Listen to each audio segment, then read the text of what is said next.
جلال الدین رومی فرماتے ہیں، جو لوگ حق تعالیٰ کے احکامات کی پوری پیروی کرتے ہیں، اللہ تعالیٰ دنیا اور آخرت میں ان کا مقام بلند و بالا کر دیتا ہے۔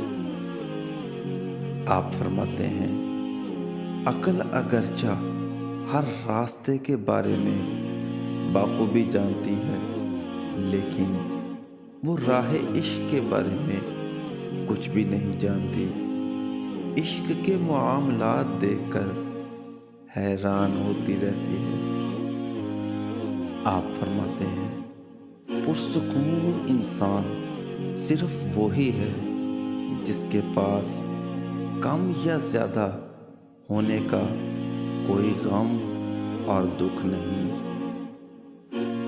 آپ فرماتے ہیں، غر دماغ اور جاہل کو کوئی نصیحت راس نہیں آتی، دونوں کو نصیحت کرنا ایسے ہے جیسے کسی بنجر زمین میں فصل کا بونا۔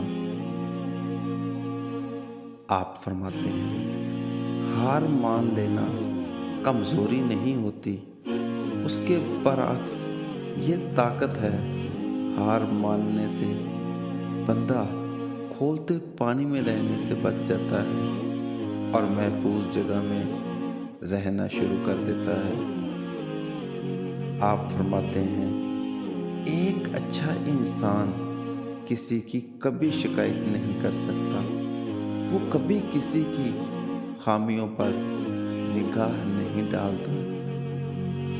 آپ فرماتے ہیں، جتنے اس دنیا میں انسان ہیں، یاد رکھو اتنے راستے بھی خدا تعالیٰ تک جانے کے لیے موجود ہیں۔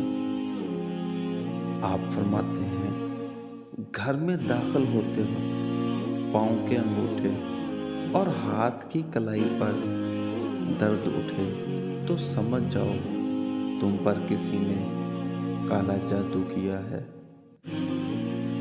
آپ فرماتے ہیں، بندے یہی خیال کرتے ہیں کہ بت صرف پتھر کی مورتی کا نام ہے، لیکن ہر وہ چیز جو آپ کے دل میں اللہ سے زیادہ اہمیت اختیار کر جائے، وہی آپ کا بت بن جاتا ہے۔